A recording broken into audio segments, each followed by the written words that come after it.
मंगल मंगल करण वीतराग विज्ञान नमो ताहि जाते भगे अरहंतादि जो विद्यादि सागर सुधी जो विद्यादि सागर सुधी गुरु हैं हितैषी शुद्धात्म में निरत नित्य हितोपदेशी वे पाप ग्रीष्म ऋतु में जल हैं सयानी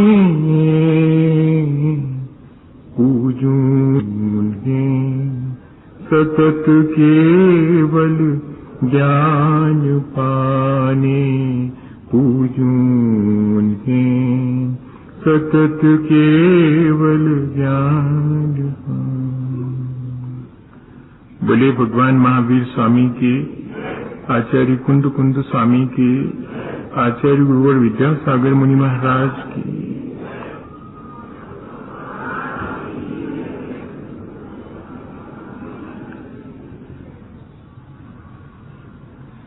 हम सभी एक बात बहुत अच्छी तरह से पिछले दिनों समझ गए हैं कि हम जहां निरंतर नए नए कर्म करते हैं और अपने किए कर्मों का फल भी चखते हैं, ये नए कर्म का संचय भी करते हैं। संसार में कोई भी ऐसा नहीं है देह को धारण करने वाला जिसे कि कर्म का बंधन न हो, चाहे साधु हो या कि एक सामान्य गृहस्थ हो, सभी के जीवन में कर्म बंधन निरंतर चलता रहता है। हम जब चाहें कि अब हमें कर्म नहीं बांधना है तो हमारे चाहने से कर्म का बंधन रुक नहीं सकता। ठीक ऐसे ही जैसे कि एक बार किसी से कर्ज ले लिया, उधार ले लिया, तो अब चाहे दिन हो और चाहे रात हो, उसका ब्याज निरंतर बढ़ता ही जाएगा। हम चाह करके भी उसको रोक नहीं सकते। ठीक ऐसे ही यह कर्म की प्रक्रिया निरंतर चलती रहती है। जैसे बेटा स्कूल से लौट के आता है और जल्दी से बस्ता रख के और खेलने के लिए दौड़ लगाता है, तो मां पकड़ लेती है, खाना खा के जाओ फिर बाद में खेलना। उसको तो खेल की लगी हुई है, वो कहता नहीं खाना खाना, तो फिर सुनो दूध पी के जाओ। उसको खेल खेलना है, उसको कहां दूध पीने की फुर्सत है, दूध भी नहीं पीना, तो फिर कान पकड़ लेती है कि तुम खेलने जाओ, मैं मना नहीं करती, लेकिन दो में से एक कुछ करना पड़ेगा, या तो खाना खा के जाओ या कि कुछ दूध पी के जाओ। जो तुम्हें लेना हो वो लेकर के जाओ, लेकिन बिना उसके तो नहीं जाने दें। कर्म बंध की प्रक्रिया भी ऐसी ही है, करना तो पड़ेगा, या तो खाना खा के जाओ और या कि दूध पी के जाओ, या तो शुभ कर्म बंधेंगे या कि अशुभ कर्म बंधेंगे, दो में से कोई एक तो बांधनी पड़े। कर्म ना बंधे ये तो बहुत मुश्किल है। जब तक देह धारण करी है तब तक तो कर्मों के बंधन से मुक्ति इतनी आसान नहीं है, पर इतनी चॉइस हमारी है कि हमें शुभ बांधना है कि अशुभ बांधना है, ये हमारी चॉइस है और हमें इसका लाभ उठाना चाहिए। जब कर्म बांधना ही है हम कुछ ना कुछ कर्म करते हैं जिससे कि हमारे जैसे परिणाम बनते हैं वैसे नए कर्म हमारे अंदर संचित होते हैं। जब ये क्रिया निरंतर चल ही रही है तो फिर अब मेरा अपना कौशल है, मेरी अपनी दक्षता है, मेरी अपनी आर्ट है, मेरी अपनी टेक्नोलॉजी है कि मैं इसमें से क्या चाहता हूं, मेरी चॉइस क्या है। मैं शुभ को चाहता हूं कि अशुभ को चाहता हूं। मैं जिसे चाहूं वैसा बांध सकता हूं। और भैया, कर्म बंध की प्रक्रिया को जीतने का यही उपाय है। मैं मनुष्य हूं तो यदि देव नहीं बन पाता हूं तो कम से कम ऐसा तो करूं कि मनुष्य ही रहा हूं, ऐसा तो न करूं जिससे कि मैं पशुता पर उतर जाऊं। ये तो मेरा विवेक है। तो मुझे अगर कर्म बांधने ही है तो ऐसे बांधूं जिससे कि देवत्व को प्राप्त करूं, ऐसे बांधूं कि कम से कम अपने भीतर की मनुष्यता तो बरकरार रही आए। ऐसे खोटे कर्म तो नहीं बांधूं जिससे कि मुझे पशुता की तरफ या कि नरक की तरफ उतरना पड़े। बस ये हमें अब अपने कर्मों को जीतने के लिए प्रक्रिया करनी है। संसार के घात प्रतिघात से बचने का नाम यही है कि संसार के जो घात प्रतिघात हैं वे मुझे निरंतर अशुभ में ले जाते हैं। मैं संसार के घात प्रतिघात से बच के परोपकार में लग जाऊं। कर्मों को जीतने का तीसरा उपाय ये हमारे हाथ में। पहला उपाय कल हमने विचार किया था, 2 उपायों पर हमने विचार किया था कि बाह्य वातावरण से जितनी जल्दी हो सके सामंजस्य बिठा लेना चाहिए, कॉम्प्रोमाइज और एडजस्टमेंट करके आगे बढ़ जाना चाहिए। कौन पड़े झगड़े में। मैं सबकी सब बातें चुपचाप मान लेता हूं। लोग कहते हैं सब बातें चुपचाप मानते जाना कमजोरी है, तो मैं उनकी ये बात भी मान लेता हूं। क्या करूं, मैं कमजोर हूं, मेरे से व्यर्थ लड़ा नहीं जाता। ये एक बार हमारे जीवन का हम सूत्र बना लेवे, ऐसी कमजोरी हमें स्वीकार है। कम से कम व्यर्थ के घात प्रतिघात से तो बच जाएंगे। तो पहला उपाय कर्मों को जीतने का यही था। और दूसरा उपाय था कि मेरी प्रतिक्रिया से बच तो पाता नहीं हूं, प्रतिक्रिया तो करनी ही पड़ती है संसार में, लेकिन मेरी प्रतिक्रिया कम से कम हो और जितनी भी हो वो सब पॉजिटिव हो, सकारात्मक हो, रचनात्मक हो, कंस्ट्रक्टिव हो, किसी का उससे हानि ना हो। मैं प्रतिक्रिया इस तरह की करूं। और तीसरी कर्मों को जीतने की प्रक्रिया है कि मैं देखूं कि मेरे कर्मों की जिम्मेदारी तो है, पर उसमें से शुभ को चुनना है कि अशुभ को। तो दिन भर में ज्यादा से ज्यादा मैं शुभ कर्मों को चुनूं, जो मुझे करना है वो शुभ ही करूं और अशुभ से बचूं। संसार के घात प्रतिघात में तो सिर्फ अशुभ की तरफ ही बढ़ना होता है। उसको जरा अपन समझेंगे कि क्या है संसार का घात और प्रतिघात। अभी पहले ये समझ लें कि मैं अपने कर्मों को कैसे शुभ करूं और कैसे अशुभ कर्मों से बचूं। जैसे ही अगर हम अशुभ कर्म से नहीं भी बच पा रहे हैं और यदि हम शुभ कर्म करना शुरू कर देते हैं तो अशुभ कर्मों का दबाव अपने आप कम होने लगता है और शुभ का डोमिनेट हो जाता है। अगर मुझे अपने शुभ कर्मों को बढ़ाना है तो फिर मैं जब भी विचार करूं तो दूसरे के हित का विचार करूं। ऐसा विचार न करूं जिससे कि बैर विरोध, कलह और असंतोष बढ़े। मैं अगर बोलूं तो ऐसी वाणी बोलूं जिससे कि दूसरे का और मेरा अहित न हो, जिससे कि वातावरण में क्षोभ उत्पन्न न हो। मैं अगर शरीर से कोई क्रिया करूं या कि जितने भी मुझे साधन मिले हैं अपने संसाधन दिन भर के उपयोग के, उन सब का ऐसा उपयोग करूं जिससे कि मेरे आसपास के परिवेश में और अव्यवस्था ना फैले, मिसमैनेज ना हो मेरे अपने शरीर से और मेरे अपने उपयोग में आने वाले साधनों से। क्या मैं इस तरह से अपने वर्तमान के कर्मों को एक दिशा दे सकता हूं? दे सकता हूं। अगर ध्यान में बना रहे तो फौरन हम अपने मन, वाणी और शरीर के द्वारा शुभ क्रियाओं को बढ़ावा दें। शुभ क्रियाओं को बढ़ावा देने से अशुभ का दबाव हमारे ऊपर से कम होता चला जाता है। अगर किसी बच्चे की संगति खोटी हो जाती है तो हम क्या उपाय करते हैं? उस खोटी संगति से बचाने का उपाय नहीं करते, उसको कहीं ना कहीं किसी जगह और लगा देते हैं। बिगड़ रहा है, ब्याह कर दो, हो सके तो समर जावे, बहू सुधार ले। क्या मतलब हुआ?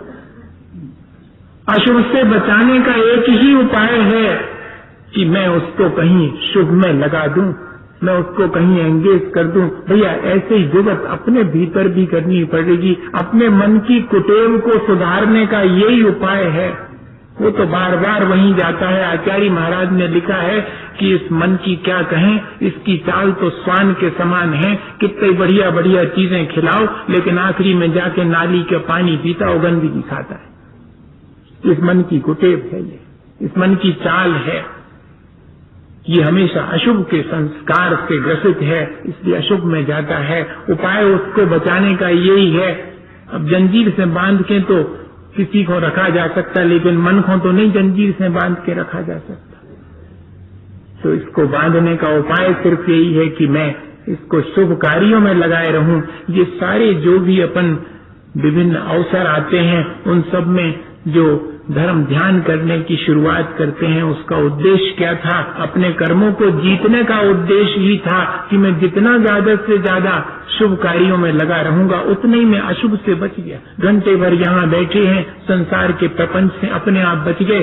कहना नहीं पड़ा कि मैं 1 घंटे के लिए संसार छोड़ता हूँ। कह के आए क्या? कोई नहीं कह के आया होगा कंपाउंड के भीतर, मैं तो घंटे भर प्रवचन सुनने जा रहा हूँ। मैं प्रवचन सुन रहा हूं, इसका मतलब है कि मेरा संसार का प्रपंच छूट गया है। इसलिए सबसे अच्छा उपाय है कि अगर जब मुझे कर्म का शुभ कार्य लगाऊं, आर के कार्य में लगाऊं, योगा कर्म सुकौशलम, कर्म की कुशलता ही ध्यान है, योग है, ऐसा लिखा हुआ है। वो कर्म की कुशलता क्या है, ये जरा समझ लें। जैसे भैया किसी की आंख ना हो तो क्या उसको देख करके हम अपनी आंख फोड़ लेते क्या? किसी के हाथ ना हो तो क्या अपना हाथ तोड़ लेते? किसी के पैर ना हो तो अपना पैर तोड़ लेते हैं? ऐसा तो कोई नहीं करता। तो फिर दूसरे को गुस्सा आता तो हम क्यों गुस्सा करते? अब आ गया समझ में? बड़ा कठिन है। इतना ही है। घात प्रतिघात से बचने का उपाय यही है कि मैं जरा सा तो विचार करूं कि जब मैं दूसरे की आंख फूटी देखकर अपनी नहीं फोड़ता हूं, तो दूसरे को गुस्सा करते देख करके गुस्सा क्यों करता हूं?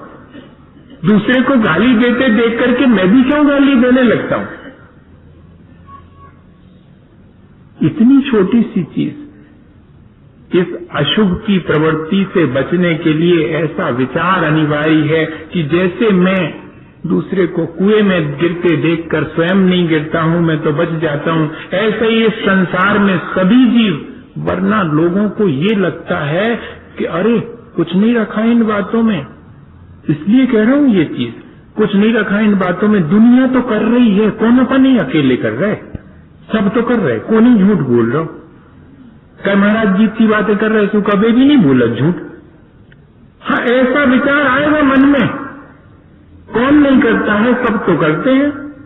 ये जो सब तो करते हैं, इसकी तरफ देखना है तो फिर अपने हाथ से अपना पतन करना है, और सबकी तरफ ना देख करके और अपनी तरफ देखने की प्रक्रिया की मैंने दिन भर में क्या कमाया। मैंने मनुष्य होने के लिए पहले कुछ कमाया होगा तो आज मनुष्य हूं, आगे की मेरी तैयारी क्या है? या तो पशुता की तरफ जाऊं, या कि नरक में जाऊं, या कि देवत्व की तरफ ऊंचा उठूं। ये अगर हमारे मन में विचार आ जावे तो फिर हम आसानी से परोपकार या कि शुभ कार्यों में अपने मन को लगा सकते हैं। दूसरी चीज, क्या होता है परोपकार करने से और शुभ कार्य करने से? एक बार तो गलती कर ली और फिर उसके बाद में कुछ प्रायश्चित इत्यादि करने से होगा क्या? बहुत कुछ होता है। सांसारिक कार्यों में लगा हुआ व्यक्ति अपने पूर्व संचित कर्मों का दुरुपयोग करके आगामी जीवन के लिए और पाप कार्यों को कमाता है, और परमार्थ के कार्यों में लगा हुआ, परोपकारी के कार्यों में लगा हुआ व्यक्ति अपने पूर्व संचित कर्मों को जो शुभ हैं उनको बढ़ा लेता है और अशुभ कर्मों को घटा लेता है। दोनों ही कर रहे हैं कार्य।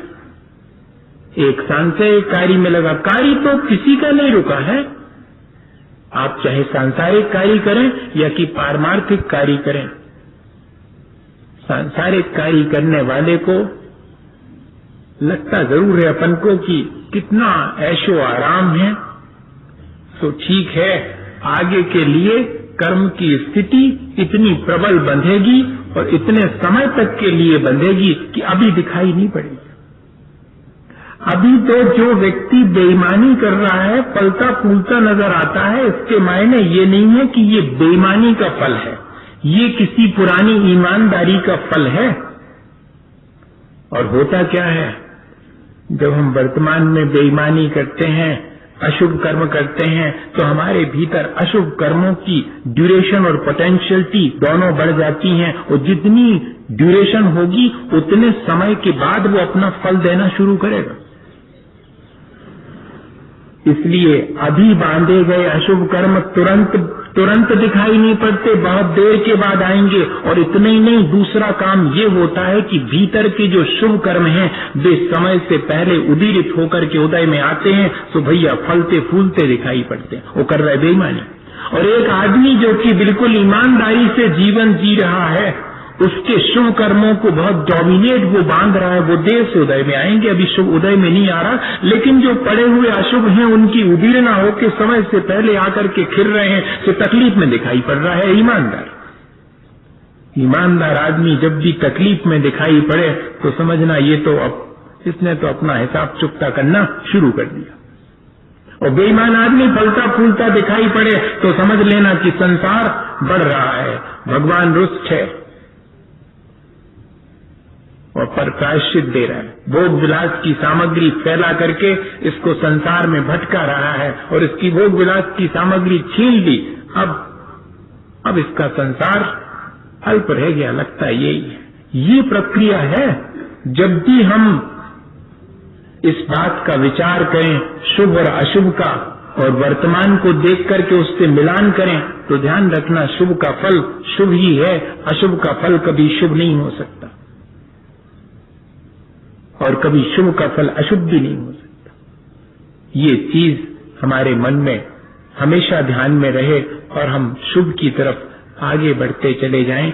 एक छोटा सा उदाहरण है, उससे शायद बात समझ में आए, और घात प्रतिघात की बात भी समझने के लिए एक छोटा सा उदाहरण अपन देखेंगे। और आज अपनी बात कर्मों को जीतने की इतनी हो जाएगी, कल तो सामान्य से विषय पर अपन चर्चा करेंगे और फिर इसको फिर कंटिन्यू करेंगे इस प्रक्रिया को। एक दिन का गैप भी होना चाहिए, 5-6 दिन से लगातार जो है एक दिन का गैप, मतलब कल किसी जनरल उस पर बैठेंगे अपन, कल अपन संडे एंजॉय करेंगे संडे का। नहीं तो इतने थक गए, वो कह रहे थे कि आप इतनी कठिन कठिन बात बताते चले जा रहे हैं और हम तो बहुत मुश्किल में पड़ गए। नहीं, आप थोड़ा सा एक दिन की अपन आज इतनी चीज और समझ ले। देखो अपन बैठे हैं, समझने के लिए बैठे हैं, मुझे सब कुछ समझ में आ गया हो ऐसा बिल्कुल मत मानना। मुझे भी उतना ही समझ में आया। समझ में जिसको आता है वो जब तक अपने जीवन में उसको नहीं कर लेवे तब तक उसकी वो समझदारी उसके किसी काम की नहीं है। सो अपन काय के लिए बैठे हैं? समझ तो बहुत लोगों के पास है, अपन तो ये समझने के लिए बैठे हैं कि करें का कैसे कर लेवे जैसे अपनो काम हो जाए। बाकी पंडिताई अंडताई तो छोड़ो, बहुत लोगों के पास है, विद्वत्ता तो बहुत लोगों के पास। इसलिए ये मान करके कि मैं इतनी बातों में से क्या कर पाऊंगा, कितना मेरे जीवन में पॉसिबल है, बस वो शुरू करता हूँ, आज ही से शुरू करता हूँ, फिर अगले बार फिर देखेंगे। अभी इसी जीवन में थोड़ी मोक्ष होने वाला है, अगले बार करेंगे, फिर मेहनत करेंगे थोड़ी, तब होएगा। पर शुरुआत तो कर लें इस दृष्टि से। क्या हुआ, एक भविष्यवाणी हुई कि ये जो राजा का बेटा है तो बड़ा पुण्यात्मा, इसलिए इसको जो है राज सिंहासन मिलेगा। और दूसरा एक मंत्री का बेटा था, तो कहते कि ये इसकी भविष्य ऐसा है कि इसको सूली लगेगी। अब बताओ, दोनों ने सुना, राजा के बेटे को आ गया अहंकार कि देखा मेरा पुण्य, और अब तो मैं राजा बनी जाऊंगा। और जनाब ने अपने सत्ता और संपत्ति का दुरुपयोग शुरू कर दिया। ऐशो आराम, जो कुछ भी हो सकती थी, बुरी आदतें, वे सब शुरू कर दी। अब तो राजा बनने का भविष्यवाणी हो गई, राजा बनूंगा। और दूसरे मंत्री के पुत्र ने कहा कि सूली लगेगी, इसका मतलब ये है कि मैं कुछ ना कुछ गलत करूंगा, इसलिए अब मुझे गलत तो कुछ करनी नहीं, सावधानी बरतनी है। और वो फूंक के कदम रखने लगा और दूसरे जनाब लड़खड़ा के चलने लगे। ठीक समझ गए आप? बहुत जल्दी समझ जाते हैं, इतना समझते हैं। और स्थिति क्या हुई? वो दिन आ गया, दोनों ने कहा कि अभी तक तो हमारे जीवन में न इसको गद्दी मिली और न इसको सूली लगी, चल के देखते हैं, आज आखिरी दिन है। पूछते हैं जोशी महाराज से कि क्या है आपके ऐसे झूठे प्रेडिक्शंस, भविष्यवाणियां ऐसी झूठी करते हैं आप? तो चले दोनों, और जो राजा का पुत्र था उसको ठोकर लगी और नीचे गिरा, तो देखा कि उस पत्थर को हटाने पर वहां पर ढेर सारी असरफियां मिल गई। वो पॉकेट में रखी और आगे बढ़ गया। मंत्री का पुत्र भी पीछे पीछे जा रहा था, उसको बहुत जोर से एक कांटा लगा, निकाला तो खून निकलने लगा, पट्टी बांध ली, पहुंच गया वो भी जोशी के यहाँ पर। कहा कि आपकी सारी भविष्यवाणी झूठी निकली, न इनको गद्दी मिली और न मुझे सूली हुई। बोले सुनो, दोनों हुए हैं, रस्ते में बताओ क्या क्या हुआ इतने दिनों में? बोले कुछ नहीं, और दिनों में तो कुछ नहीं हुआ, आज ही आ रहे थे तो हमको 2-4-10 असरफियां मिली और इनको कांटा लग गया, हो गया काम। तुम्हारे अपने वर्तमान के दुष्कर्मों से मिलती हुई गद्दी थोड़े से सोने के सिक्कों में सीमित होकर रह गई और इसकी सूली अकेले कांटे में सिमट करके रह गई। ये ध्यान रखना कि जो कुछ भी हम संचित करके लाए हैं, हम अपने वर्तमान के शुभ और अशुभ से उसमें बहुत सारे चेंजेस करते रहते हैं। इसलिए जब भी कर्म करने का मन हो, शुभ करना। शुभ करने से हमारे अशुभ का दबाव घटता है, शुभ का प्रभाव बढ़ने लगता है। और अगर हम संचित करके तो शुभ लाए हैं, और वर्तमान में अगर हम खोटे कर्म करेंगे तो अशुभ का प्रभाव घटेगा, शुभ का प्रभाव घटेगा और अशुभ का बढ़ने लगेगा। जीवन में ये देखने में आता। अब हमारी कुशलता क्या है? घात प्रतिघात से बचने की कुशलता इतनी ही है कि अगर कोई हमारे ऊपर घात करता है तो हम प्रतिघात ना करें या कि स्वाघात ना करें। हाँ, किसी ने मुझे गाली दी तो मैं उसे गाली देता हूं या मारता हूं, ये प्रतिघात है। और इतने ही नहीं, मैं गाली देके अपना मन खट्टा करता हूं, ये स्वाघात है। इसकी तरफ किसी का ध्यान नहीं जाता। ये जो आत्मघात है वो निरंतर कर रहे हैं अपन। अगर देखें तो बड़ा कैसा लगेगा, एकदम प्राण अपने प्राण ले लेना, ये तो है ही आत्मघात। लेकिन अपनी जान को सांकट में डालना, अपने इंद्रिय और मन को तकलीफ पहुंचाना, अपने मन में संक्लेशित होना, संक्लेश का उपाय करना, ये भी तो अपना ही घात है। दूसरे के संक्लेश से अपने मन को संक्लेशित कर देना बहुत कठिन प्रक्रिया है, बहुत कठिन, अत्यंत।